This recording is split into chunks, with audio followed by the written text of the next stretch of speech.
allons recevoir notre exhortation de ce soir. Que tu sois vraiment branché, connecté à Dieu et que tu reçoives la bonne nourriture qui te permettra encore de prier. Que Dieu te bénisse et nous recevons la parole.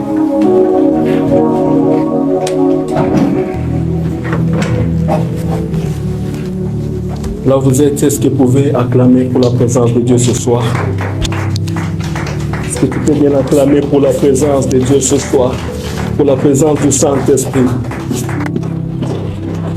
J'aimerais encore dire à quelqu'un que même si tu as perdu ton boulot, mais ne perds pas la foi.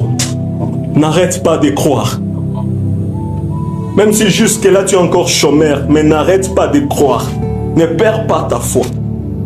Même si tu as perdu ton enfant, mais ne perds pas ta foi. Tu as perdu l'argent, mais ne perds pas la foi. Et avant que nous puissions lire, je dis sincèrement merci à notre Dieu pour la vie, pour la grâce, encore une fois ce soir. La grâce de me retrouver encore une fois par devant vous. Encore une fois, je dis merci à mon papa pour la confiance, pour l'encadrement, pour le conseil, pour son grand cœur, pour son amour. Merci pour tout. Et ma prière est que Dieu continue à les garder pour nous. Et bien sûr, nous devons aussi les garder pour nous. Alléluia. Je vous bénis encore une fois pour votre présence aussi dans le culte de ce soir. C'est vrai que vous pouvez être sur Instagram, sur Facebook, mais je vous assure que Dieu est là. Ne soyez pas déconnectés, soyez connectés. Dieu va faire quelque chose de puissant. Soyez juste concentrés là où vous êtes. Nous sommes dans le livre des Actes 3, le premier verset. Notre papa nous a beaucoup parlé et nous avons été richement bénis par ces textes. Mais ce soir, Dieu a voulu encore une fois que nous puissions revenir sur ça et partager quelque chose qui va encore une fois bénir nos vies. Nous lisons Actes des Apôtres, le chapitre 3, à partir du premier verset. La Bible dit ceci: Pierre et Jean montaient ensemble au temple à l'heure de la prière. C'était la 9e heure. Il y avait un homme boiteux de naissance, qu'on portait tous les jours à la porte du temple appelé la Belle, pour qu'il demandât l'aumône à ceux qui entraient dans le temple. Cet homme, voyant Pierre et Jean qui allaient y entrer, leur demanda l'aumône. Pierre, de même que Jean, fixa les yeux sur lui et dit: Regarde-nous. Et il les regardait attentivement, s'attendant à recevoir d'eux quelque chose. Le verset 6. Alors Pierre lui dit: Je n'ai ni argent, ni or, mais ce que j'ai, je te le donne. Au nom de Jésus-Christ de Nazareth, lève-toi et marche.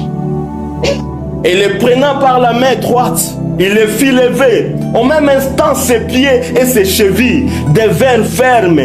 D'un saut, il fit debout et il s'est mis à marcher.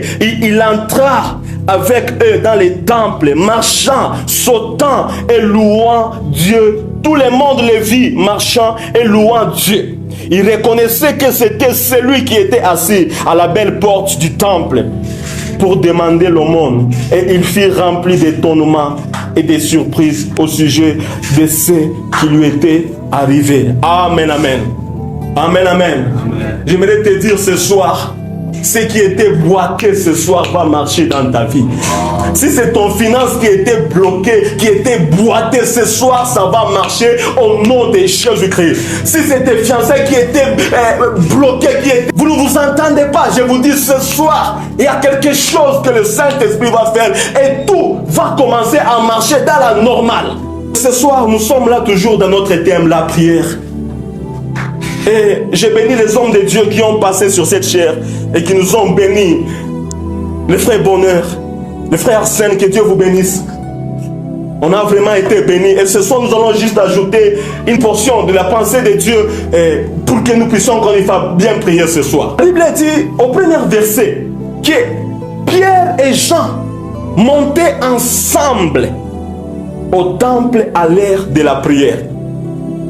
La première observation que je vais faire ce soir, la Bible dit, ils montaient ensemble. Pierre et Jean, ils montaient à l'heure de la prière ensemble. Et je souligne par là qu'aujourd'hui, il y a des chrétiens qui développent des doctrines selon lesquelles, même celle à la maison, Dieu va m'écouter. Même si je ne pars pas à l'église, même si je suis juste dans ma chambre, je n'écoute pas la parole, je reste chez moi à la maison, Dieu va m'écouter. J'aimerais te dire ce soir, la prière personnelle, oui, elle est bonne. Mais la prière d'ensemble a une très grande efficacité. La Bible dit à l'heure de la prière, Pierre et Jean, ils montaient ensemble. Chaque chose a son importance. Chaque chose a son objectif. La prière personnelle ne peut pas remplacer la prière d'ensemble. Il est toujours important de s'asseoir avec des gens pour la cause de la prière. Alléluia. Ne reporte pas les moments du culte.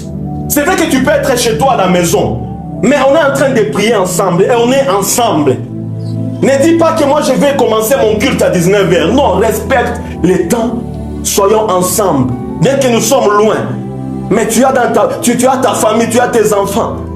Rapprochez-vous, asseyez-vous ensemble et priez, c'est très important. Et ça a une très grande efficacité.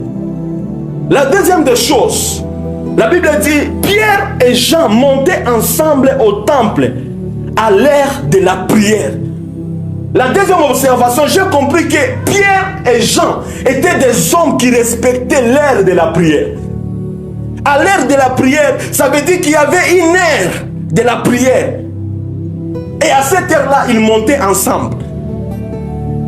Ça, c'est quelque chose qui commence à échapper aux chrétiens de notre époque.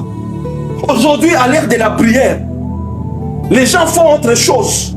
Aujourd'hui, à l'heure de la prière, les gens sont distraits. Aujourd'hui, à l'heure du culte, à l'heure de la prière, les gens sont en train de parler. Ils sont dans des divers. Ils sont sur Novella. Ils sont sur WhatsApp. Ouais. Même si nous devons changer. Nous devons respecter l'heure de la prière. On nous a dit par notre Père que le culte commence à 18h. Il faut qu'à 18h que tu sois disposé, que ton cœur soit disposé, que tu sois là à l'heure de la prière. On ne peut pas exiger Dieu à exaucer nos prières dans les temps si nous-mêmes, nous n'avons pas le respect du temps. C'est impossible. Alléluia. Alléluia. Et la troisième observation, la Bible dit, Pierre et Jean montaient ensemble au temple à l'heure de la prière. C'était la 9e heure. La 9e heure, c'est une heure très très importante en ce qui concerne la prière. Vous remarquerez avec moi que même à la croix, Jésus a prié à la 9e heure. La Bible dit à la 9e heure, il a commencé à crier. Parce que prier, c'est aussi crier à notre Père. Il a commencé à dire au Père, Père, pourquoi m'as-tu abandonné? C'était à la 9e heure. En réalité, la 9e heure, c'était une heure de prière. La Bible dit qu'il faisait ténèbres de la 6e heure jusqu'à la 9e heure. Mais Jésus a attendu à la 9e heure pour commencer à prier. Et la 9e heure, c'était un temps très important pour les Juifs. Mais qu'est-ce que signifie la 9e heure pour nous? La 9e heure signifie le temps de Dieu pour nous. Alléluia. Je vous assure qu'à ce temps ici, c'est notre 9e heure. Et en ce temps, Dieu est là. Et il écoute nos prières. Et à ce temps de la 9e heure, si tu es distrait, Dieu va passer. Dieu va passer. Sois toujours disposé. À la 9e heure, c'est notre temps de prière. Et la Bible dit dans Ecclésiaste 3, le verset 1, que chaque chose a son temps. Ça, c'est le temps de Dieu, où il est là, il est au rendez-vous pour nous écouter. Ne sois pas distrait là où tu es, sois concentré. Ne sois pas occupé par autre chose, mais sois concentré. Parce que c'est l'heure où notre Père est là. Et il écoute ses fils et ses enfants. Amen, amen. Et quand je suis en train d'analyser ces textes, La Bible nous présente des sortes de personnes, des catégories de gens. La Bible nous présente Pierre et Jean qui montaient pour prier, mais la Bible nous présente aussi les boiteux qu'on amenait, pas pour prier au temple, mais pour demander l'aumône. Et j'aimerais te demander une chose, te poser une question. Es-tu de la catégorie de Pierre et Jean ou es-tu de la catégorie du boiteux? Il y a des gens qui vont à l'église par leur conscience. Il y a des gens qui respectent l'heure de la prière par leur conscience. Mais il y a des gens aussi, pour qu'ils respectent l'heure de la prière, il faut qu'on les coince, qu'on les place par force.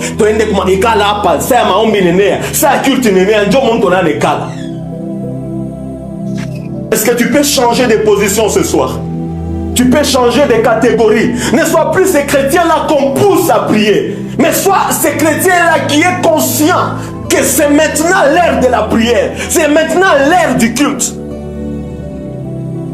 Alléluia. Et la Bible dit ceci.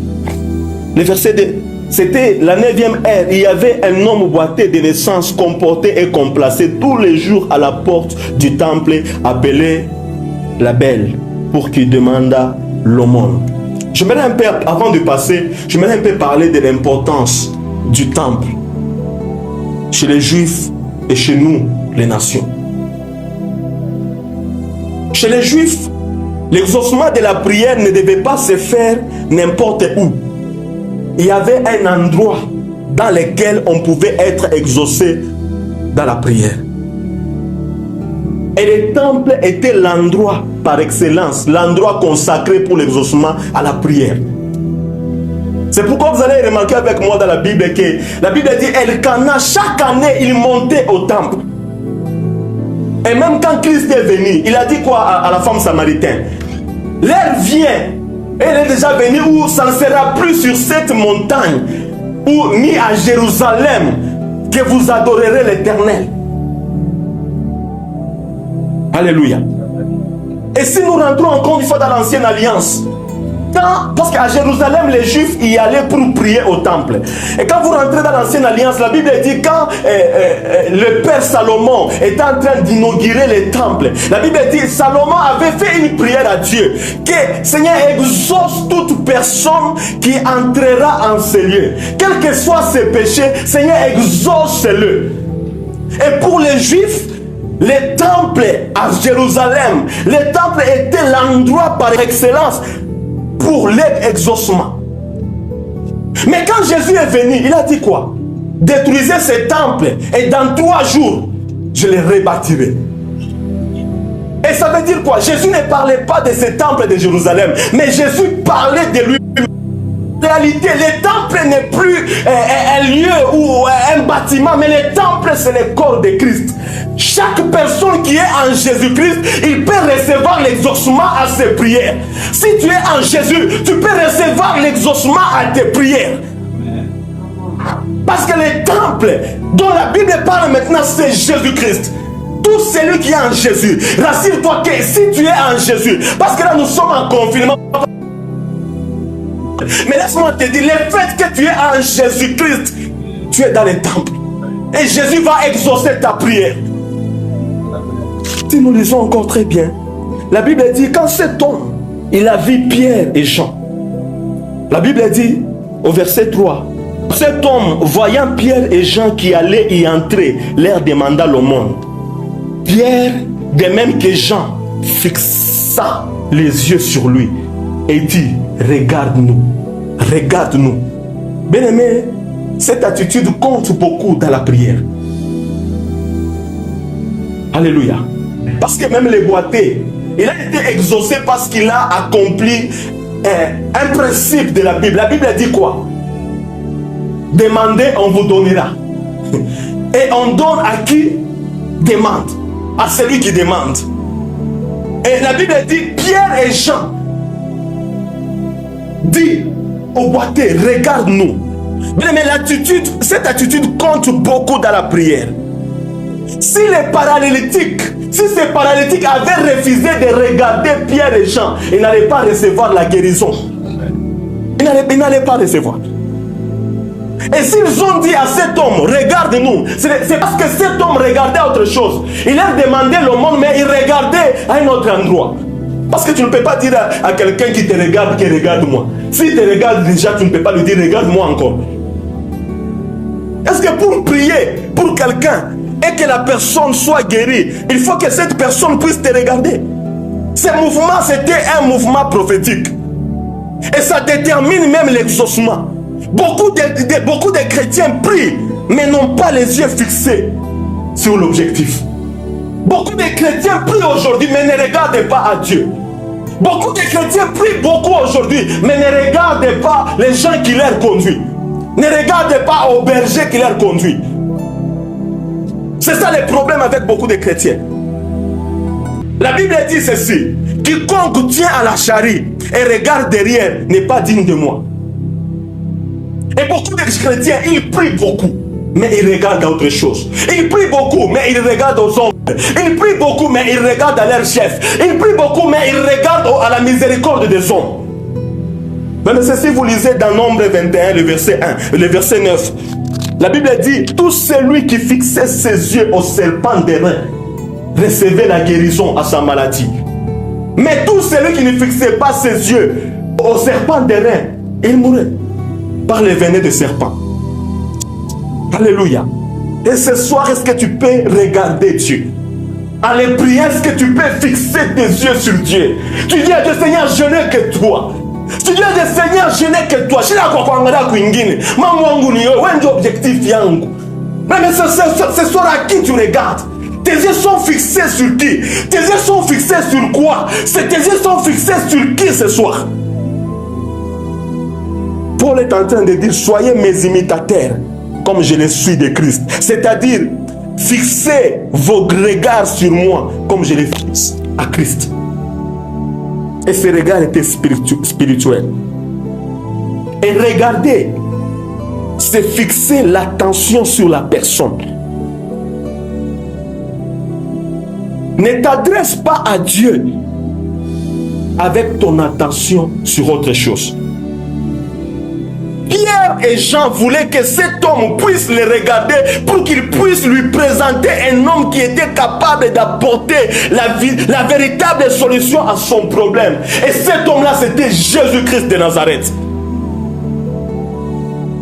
Et dans ses regards, il y avait l'attention. Cet homme s'attendait à Dieu. Cet homme s'attendait aux hommes de Dieu. Écoute, est-ce que tu t'attends à tout ce que papa nous dit sur cette chaîne? Quand il nous dit soyez bénis, est-ce que tu t'attends à la bénédiction de Dieu? Où est ton attention? Sur quoi tu mets ton attention? L'attention est une attitude qui doit beaucoup nous caractériser, nous les chrétiens. Et même pas dans les temples. Il n'était même pas concerné par les programmes de la prière. Il n'était même pas là pour les programmes des séminaires. Il n'était même pas là pour voir les apôtres. Mais il était là pour demander le monde.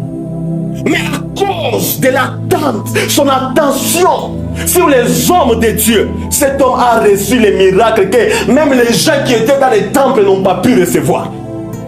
Écoute, ton attention sur Dieu compte beaucoup. Ça compte beaucoup. Je ne décourage pas les gens qui vont à l'église. Non, je ne te décourage pas. Mais je souligne juste que s'attendre à Dieu, c'est plus que même prier. S'attendre à Dieu, c'est plus que même aller habituellement à l'église. Chercher Dieu sans s'attendre à lui, c'est plus dangereux que même pour celui qui ne le cherche pas. Prier sans s'attendre à Dieu est plus dangereux. Donc c'est la même chose que... C'est comme si on ne priait pas. Quelqu'un qui était dehors, à la porte du temple, a reçu son miracle. Ce jour-là, même le programme de l'église a été perturbé. Ce jour-là, c'était perturbé. Parce qu'il entrait, tout le monde le voyait, et même le programme du culte était changé. La prédication s'était arrêtée. Les gens commençaient à louer Dieu. Il n'était même pas concerné par le programme de la prière. Mais puisqu'il s'attendait à recevoir quelque chose, Dieu l'a visité. Beaucoup de gens prient, Beaucoup de gens gênent, beaucoup de gens vont à la montagne, beaucoup de gens vont dans les jungles, mais peu de gens s'attendent à Dieu. La prière est puissante lorsque nous nous attendons à Dieu. Prier sans s'attendre à Dieu, c'est comme monologuer. Rien ne va se faire. Mais ce soir, Dieu vous appelle à s'attendre à lui. Est-ce que quelqu'un peut s'attendre à Dieu? Il y a quelque chose que tu as demandé à 8 heures. Est-ce que tu peux t'attendre même à 20 heures? Tu t'attends, tu te dis, Dieu va me visiter même à 20 heures. Est-ce que tu peux t'attendre à Dieu ce soir? Alléluia.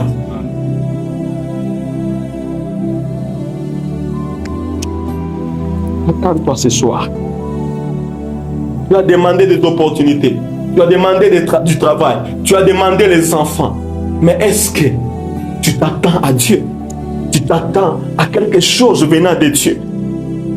Qu'est-ce que ces hommes, les apôtres, ont dit à cet homme? Ils lui ont dit, je n'ai ni argent ni or. Or, dans l'ancienne alliance, l'argent servait du rachat. Si vous lisez, parce que le temps est déjà passé, si vous lisez Exode 30, le 11e verset au 16e verset, l'argent servait aussi au rachat des hommes. Mais jusque-là, aucun homme n'était racheté par l'argent. Et par là, nous comprenons que le vrai argent qui rachète les hommes, c'est Jésus-Christ de Nazareth. Bien aimé, le vrai argent qui va te racheter, c'est Jésus-Christ de Nazareth. Alléluia. Et ce soir, je vais terminer par quelque chose, par juste 2 points. Et après quoi, nous allons prier. De la prière de cet homme. Le premier résultat de la prière de cet homme, ou le premier résultat de la prière dans ta vie, tu ne seras plus une charge pour les autres. Quelqu'un peut dire Amen. Tu ne seras plus une charge pour les autres. La Bible dit, cet homme, on l'amenait chaque jour, on les transportait chaque jour et on les plaçait. Mais ce jour-là, c'était fini. On les transportait plus. Écoute, ce soir, ta prière peut faire ce que tu ne sois plus une charge pour les autres. Ta prière peut donner des pieds à tes finances. Ta prière peut donner des pieds à ton mariage. Ta prière peut donner des pieds à ceux qui ne marchaient pas dans ta vie. Et ça va commencer à marcher et les gens ne vont plus te transporter. Tu ne seras plus une charge de gens. Financièrement, matériellement, spirituellement. Ta prière, même dans ton travail, tu ne seras plus une charge pour les autres. Il était un fardeau pour les autres. Il fallait les transporter chaque jour. Mais ce jour-là, parce qu'il demandait, il s'attendait à Dieu. Il s'attendait aux hommes de Dieu. Il s'attendait à quelque chose de meilleur dans sa vie. Et la Bible dit, d'un coup, il s'est mis debout. Il a commencé à marcher, à sauter même. Donc même les gens là qui les transportaient, ils étaient venus les chercher le soir. Mais ils ne les ont pas trouvés. Ils ne les ont pas trouvés. Écoute, on va te chercher là où tu as toujours été, mais ils ne vont pas te trouver.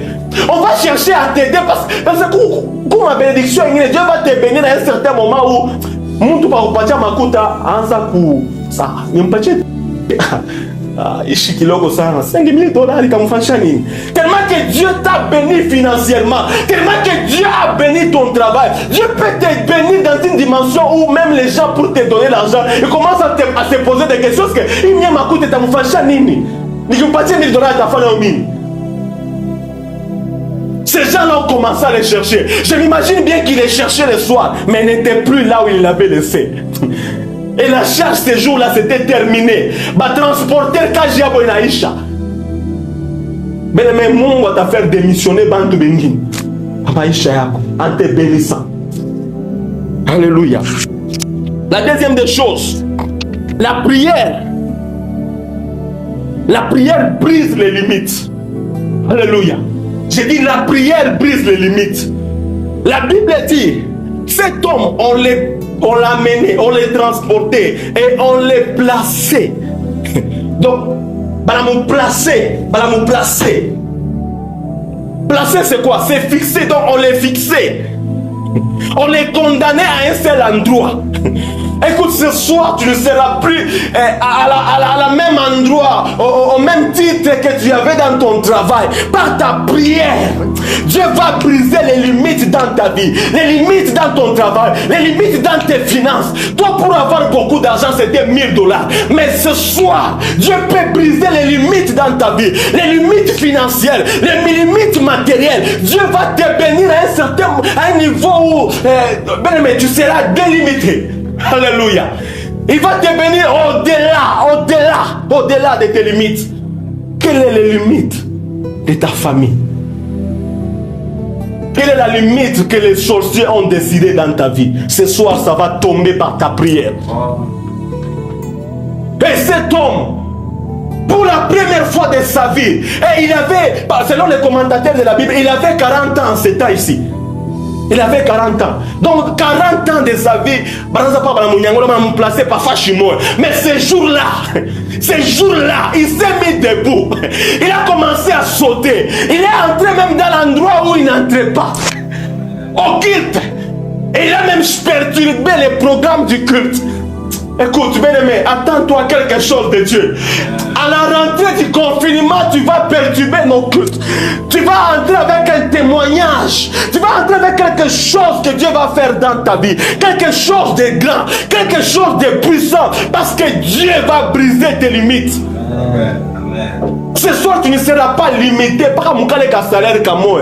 $300, $400, $1000. Non, c'est fini. Ce soir, Dieu va t'amener loin.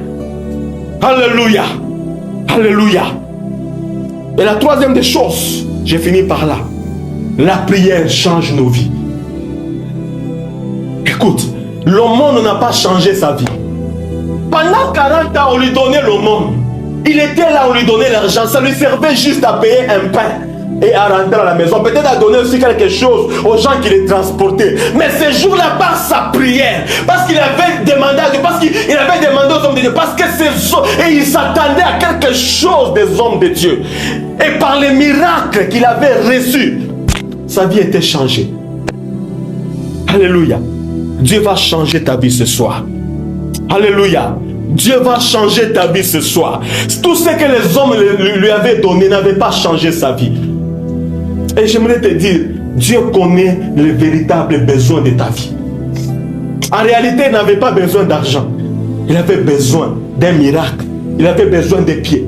Et parfois, nous demandons des choses. Même parfois, quand Dieu nous regarde, il sait, il est notre Père. Il dit que c'est vrai qu'il me demande, mon fils me demande telle chose. Mais en réalité, si je lui donne ça, il aura tout ça. Et Dieu va te guérir. Dieu va exaucer ta prière. Et ta vie sera changée. J'ai dit ta vie sera changée. Ta vie sera changée. Ce soir, attends-toi à quelque chose de Dieu. Attends-toi à un miracle. Dieu est capable. C'est un Dieu de miracles. Ce qui ne marchait pas, ce qui boitait dans ta vie peut commencer à marcher ce soir. Attends-toi à quelque chose de Dieu. Ne lâche pas. Ne lâche pas. N'arrête pas de croire. Ne perds pas ta foi. Même si ça fait comme cet homme, n'arrête pas de croire, n'arrête pas de croire. Dieu peut faire quelque chose de puissant, même si tous les autres, les gens de ta génération, ils sont jusque-là, toi, tu n'as encore rien reçu. Écoute, c'est leur temps. Ton temps à toi vient. Et ton temps à toi, ça peut être aujourd'hui. Si tu t'attends à quelque chose de la part de Dieu.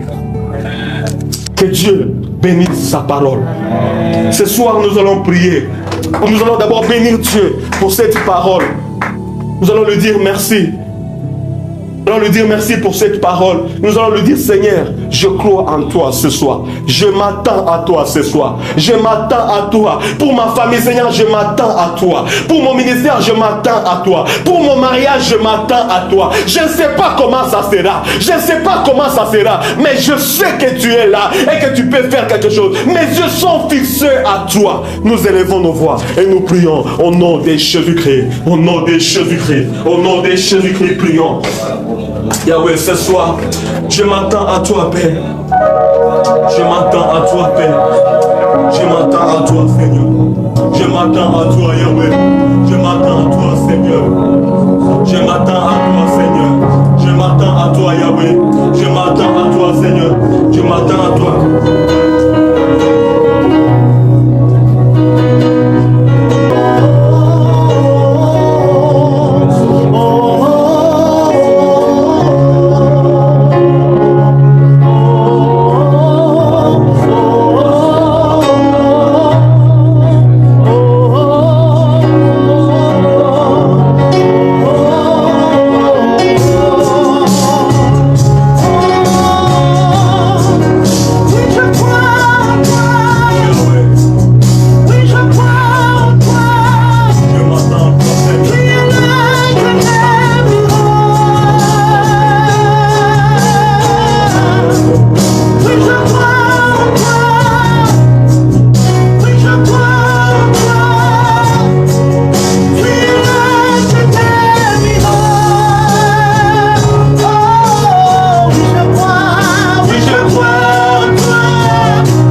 merci.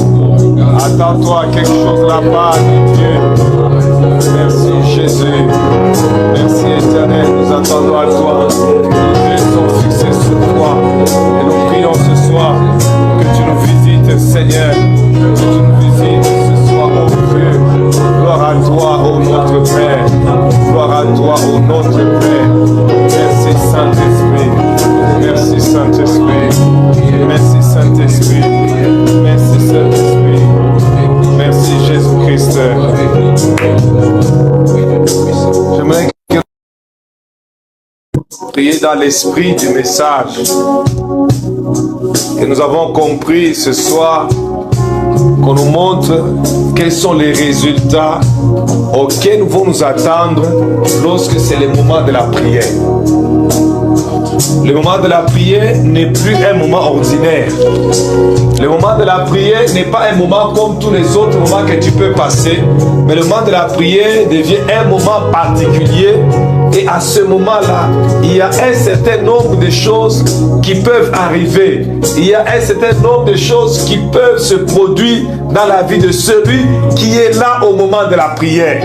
Et on nous a dit que la prière, au moment de la prière, là, tu peux quitter ou peut y avoir la cessation d'être un homme à la charge des autres. Et là, moi, j'ai béni Dieu. Être à la charge des autres, cela veut dire que tu ne peux rien faire si ces gens ne sont pas là ou si ces choses ne sont pas là. Mais la prière peut faire que ces gens ne sont pas là, ces choses ne sont pas là, mais au moins tu continues à vivre et tu fais certaines choses sans ces autres, sans ces choses-là. Et nous voulons prier ce soir. Peut-être que tu es accro à certaines choses. Tu te dis, si tel n'est pas là, si je n'ai pas ceci, si on ne fait pas ça pour moi, je ne vais pas évoluer dans la vie. Laisse-moi te dire qu'il y a plus que les hommes, il y a un Dieu. Si tu pries ce soir, il peut faire que sans les hommes, sans les concours de qui que ce soit, tu arrives à faire des grandes choses pour la gloire de son nom. Alors nous voulons prier pour tout celui qui était dépendant. Tu vas prier ce soir pour que ce moment de prière puisse s'introduire dans les dépendances et que tu commences à vivre certaines choses sans t'appuyer sur qui que ce soit, mais t'appuyant sur Dieu seulement. Prions dans le nom de Jésus. Demandons à Dieu de nous faire grâce ce soir. Prions dans le nom de Jésus. Prions, prions. C'est nous qui demandons. Il y a une prise en charge. Enlève en nous les béquilles qui nous servaient de marche et d'appui. Nous voulons nous appuyer sur toi, nous appuyer sur ta puissance, nous appuyer sur Jésus-Christ seul. Parce que nous savons, oh Dieu, qu'avec Jésus, nous pouvons faire des grandes choses. Et nous prions ce soir, Seigneur, accorde-nous la victoire, accorde-nous la victoire dans le nom puissant de Jésus, dans le nom puissant de Jésus. Merci Saint-Esprit, merci Saint-Esprit, gloire à toi Seigneur. Oh Dieu, je prie, c'est que tu es esclave des corps, esclave des maladies, esclave des produits pharmaceutiques, esclave de ceci, de cela, esclave Seigneur des situations de la vie. Ce soir, nous prions, oh Dieu, que la prise en charge spirituelle, au nom de Jésus, que tes enfants cessent d'être des poids et des fardeaux pour les autres, mais qu'eux-mêmes, Seigneur, se prennent en charge à partir de ce soir. Bénis les Seigneur, dans le nom de Jésus-Christ. Merci Saint-Esprit. Alors la deuxième des choses pour lesquelles nous allons prier, c'est que la prière fait tomber les limites qui existent dans nos vies. Cet homme était presque immobile. Il ne pouvait bouger que si on le fait bouger. De lui-même, il ne pouvait pas le faire. Et il y a des gens qui sont limités dans beaucoup de domaines, mais par la prière, ce sont d'avoir la foi. Comme l'homme de Dieu nous a dit, et ça c'est merveilleux, c'est très important de prier et de s'attendre à quelque chose. Et pendant que tu pries, ne regarde pas que non. Il y a déjà, il prie dans sa tête, il dit non, comme j'ai prié, je vais raconter, tu vas me donner l'argent. Non, non. Là, tu regardes à quelqu'un d'autre. Regarde à Dieu, seul et Dieu te bénira. Alors nous voulons prier que Dieu fasse tomber toutes les limites qui nous étaient imposées dans la vie et qu'à partir de ce soir, que tu accèdes à de nouvelles choses, que tu traverses les limites de ta famille, que tu traverses les obstacles de ta vie et que tu accèdes à des choses plus grandes et plus meilleures que tu attendais. Prions au nom de Jésus. Prions au nom de Jésus. Aidez-nous à aller de soi. Seigneur Jésus. Merci Papa. Viens dans la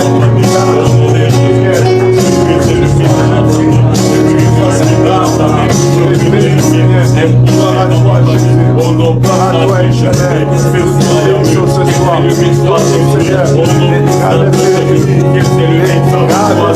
au nom puissant de Jésus, nous comptons sur toi, Seigneur. Comptons sur toi, Yahweh. Merci Jésus.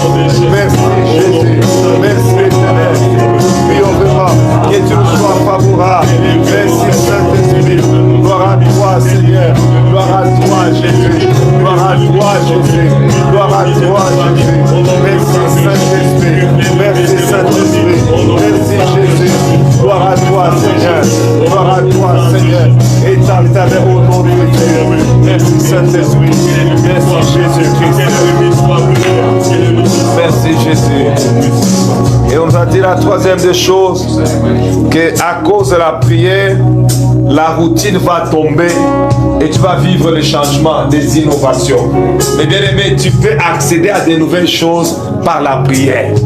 Des changements peuvent se produire pendant la prière. Les anciennes habitudes vont passer et tu vas accéder à des choses nouvelles et tu glorifies à Dieu pour ça. Alors nous voulons prier aussi ce soir que Dieu te fasse partie des routines de ta vie, des coutumes, des usages de ta vie, que tu commences à vivre de nouvelles choses au nom de Jésus. Prions dans le nom de Jésus. Prions dans le nom de Jésus. Merci Saint-Esprit. Gloire à toi Seigneur. Gloire à toi Jésus. Gloire à toi Éternel. Merci Seigneur. Je te bénis au nom de Père. Et Seigneur, avec toi Seigneur, de nouvelles choses avec toi Yahweh. Merci Éternel. Merci au nom de Dieu. Nous te bénissons. Nous rendons gloire à ton Seigneur. Merci Saint-Esprit. Dieu notre Père, merci. Merci ce soir pour cette parole puissante. Seigneur notre Père, nous venons de réaliser qu'on ne peut pas jouer avec le moment de la prière. Parce qu'à chaque moment de la prière, nous allons commencer à nous attendre à quelque chose de particulier. Seigneur, nous prions ce soir que tout celui qui a prié et qui s'attendait à un miracle, qu'il reçoive au nom de Jésus-Christ.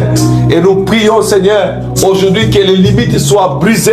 Nous prions aujourd'hui, Seigneur, ô Dieu de gloire, que les prises en charge, le fait de dépendre des autres puisse tomber. Aujourd'hui, nous voulons dépendre de nous-mêmes. Nous voulons que le ciel réponde à nos besoins et puisse satisfaire nos besoins au nom de Jésus-Christ. Et nous prions, Seigneur, ô notre Dieu, afin que les limites qui existent dans nos vies puissent tomber et que nous puissions entrer dans une nouvelle phase de la vie et que nous puissions aller plus loin que là où les gens pouvaient imaginer. Et cela pour la gloire de ton nom. Merci Saint-Esprit, parce que nous croyons dans l'action du Saint-Esprit à ce moment-là, à ce moment-ci où nous prions. Vraiment que tout celui qui a prié et tout celui qui a entendu ce message, qu'il soit réconforté et qu'il s'appuie sur ses paroles afin de bouger et d'avancer avec toi. Comme ce boiteux Seigneur, il a marché ce jour-là. Nous aussi nous voulons que les choses marchent dans nos vies, nous voulons que les choses marchent dans nos familles, nous voulons que les choses marchent dans notre pays, nous voulons que les choses marchent dans nos entreprises, nous voulons que les choses marchent dans tout ce que nous faisons comme activité. Et cela au nom de Jésus-Christ. Nous te bénissons éternel et nous proclamons ta grâce à nos vies et nous voulons que ta main puisse nous amener encore plus loin et que des grandes bénédictions puissent tomber dans la vie de chacun de nous et surtout de celui qui a prié pendant ce temps au nom de Jésus. Que la gloire te revienne et bénis ton peuple et bénis ce message puissant dans nos cœurs et que la gloire et la puissance de Dieu se manifestent dans la vie de chacun d'entre nous. Au nom de Jésus, que nous prions ainsi avec action de grâce et nous disons Amen. Est-ce qu'on peut acclamer très bien notre Dieu? Alléluia. Que Dieu nous bénisse et que Dieu bénisse le bien-aimé Fabien Matakana pour cette parole très bien. Amen. Je note que la prière va donner les pieds à ceux qui ne marchaient pas, à ceux qui posaient problème dans ta vie. Alléluia. Alléluia. Et par là, j'ai compris que grâce au moment de la prière, cet homme qui utilisait les pieds des autres a commencé à utiliser ses propres pieds. Que cette prière que tu fais dans ta vie te permet d'utiliser tes propres pieds, tes propres moyens, ta propre force, tes propres capacités. C'est possible Quand tu commences à prier, Jabez avait prié. Il utilisait d'abord ce qui était à autrui, mais quand il a prié, Dieu l'a béni. Il utilisait les choses à lui.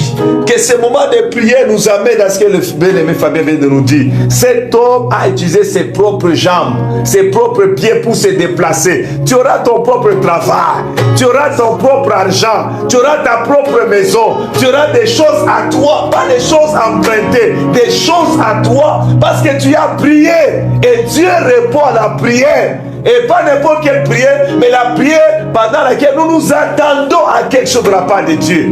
Et une prière où nos yeux sont fixés sur celui à qui nous demandons. Pas sur les gens, pas sur les sociétés, pas sur les comptes bancaires des gens. Non, non. Nos yeux sont fixés sur l'Éternel et sachant que Dieu répond aux prières et que Dieu va le faire pour la gloire de son nom. Amen. Vraiment que Dieu nous bénisse et qu'à partir de ce soir, que tu utilises tes propres jambes, que tu utilises tes propres pieds, même pour aller plus loin, que tu utilises les moyens que Dieu mettra à ta disposition. Il avait ses jambes et ces jours-là, il les a utilisés. Il est rentré chez lui, pas que les gens l'ont transporté, mais il a utilisé ses propres jambes. Vous imaginez, après 40 ans, c'est possible, bien aimé. Ne dis pas ça traîner, tu perds tout espoir. Lui aussi peut perdre tout espoir.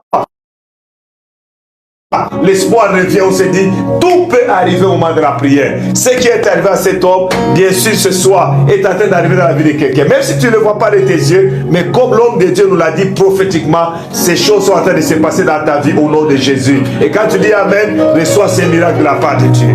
Amen. Alors que Dieu nous bénisse, nous allons passer au service des offrandes rapidement. Si tu as préparé ton offrande,